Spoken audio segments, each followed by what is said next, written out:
ಲಬಲಬೋ ಅಂತ ಬಡ್ಕೊಂಡು ಹೇಳ್ತಾರಂತೆ. ಬೀದಿ ಬೀದಿಲೋ ವಿನಾಯಕುಡು ಬಲಬಲ ಏಡ್ಚೇನು. ಬೀದಿ ಬೀದಿಗಳಲ್ಲಿ ಗಣೇಶ ಲಬಲಬೋ ಅಂತ ಬಡ್ಕೋತಾನೆ. ಬೀದಿ ಬೀದಿಗಳಲ್ಲಿ ನೀವು ಎಲ್ಲೆಲ್ಲ ಕೂರಿಸಬಾರದ ಜಾಗದಲ್ಲೆಲ್ಲ ನನ್ನನ್ನು ಕೂರಿಸಿ ನನ್ನ ಮುಂದೆ ಹಾಡಬಾರದ ಹಾಡು, ಮಾಡಬಾರದ ಡ್ಯಾನ್ಸು, ಮಾಡಬಾರದ ಕೆಲಸಗಳೆಲ್ಲ ಮಾಡ್ತೀರಾ. SA ನ್ಯೂಸ್ ಕರ್ನಾಟಕ ಚಾನೆಲ್ನ ಎಲ್ಲ ವೀಕ್ಷಕ ಬಂಧುಗಳಿಗೆ ಅನಂತ ಪ್ರಣಾಮಗಳು. ಕೆ ಗುರುದೇವ್, ಪರಿಸರವಾದಿ, ವಿಚಿತ್ರ ವಿಸ್ಮಯಗಳ ಸಂಗ್ರಹಕಾರ. ಸ್ವಾತಂತ್ರ್ಯ ಪೂರ್ವ ಸಂಗ್ರಾಮದಲ್ಲಿ ಲೋಕಮಾನ್ಯ ತಿಲಕರು ನಮಗೊಂದು ಕರೆ ಕೊಟ್ಟಿದ್ರು. ಬೀದಿ ಬೀದಿಗಳಲ್ಲಿ ಗಣೇಶನನ್ನು ಕೂರಿಸಿ ಗಣೇಶನ ಆರಾಧನೆ ಮಾಡ್ರಿ ಅಂತ. ಏನಕ್ಕೆ ಕರೆ ಕೊಟ್ಟಿದ್ರು ಅಂತಂದ್ರೆ, ಬ್ರಿಟಿಷರು ನಮ್ಮ ಮೇಲೆ ಮಾಡ್ತಿದ್ದಂತ ದೌರ್ಜನ್ಯ ದಬ್ಬಾಳಿಕೆಗಳನ್ನ ನಮ್ಮ ಜನಕ್ಕೆ ಅರಿವು ಮೂಡಿಸೋದಕ್ಕಾಗಿ ಸಭೆ ಸೇರ್ಬೇಕಾಗಿದ್ದು. ಜನ ಬೇರೆ ಏನೇನ ಕಾರಣ ಹೇಳಿದ್ರೆ ಸೇರಿಸ್ತಾ ಇರ್ಲಿಲ್ಲ.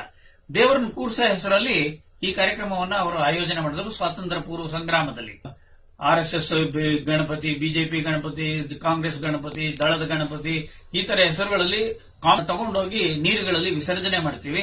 ಆ ಗಣಪತಿಗೆ ಮೆತ್ತಿದ ಬಣ್ಣಗಳಿದೆಯಲ್ಲ, ಆ ಬಣ್ಣಗಳಲ್ಲಿ ಇರತಕ್ಕಂಥ ಲೆಡ್, ಸೀಸದ ಅಂಶ, ಬೇರೆ ಬೇರೆ ಅಂಶಗಳು ನೀರಲ್ಲಿ ಕರಗುತ್ತವೆ. ಆ ಕರಗಿದ ನೀರನ್ನು ಕುಡಿದ ದನಕರುಗಳು ಕರೆಯ ಹಾಲಲ್ಲಿ ಲೆಡ್, ಸೀಸದ ಅಂಶ ಬರ್ತಾ ಇದೆ. ಅಂತ ಹಾಲನ್ನ ನಾವು ಕುಡಿತಾ ಇದೀವಿ. ನೀರನ್ನ ಮಲಿನ ಮಾಡ್ತಾ ಇದೀವಿ.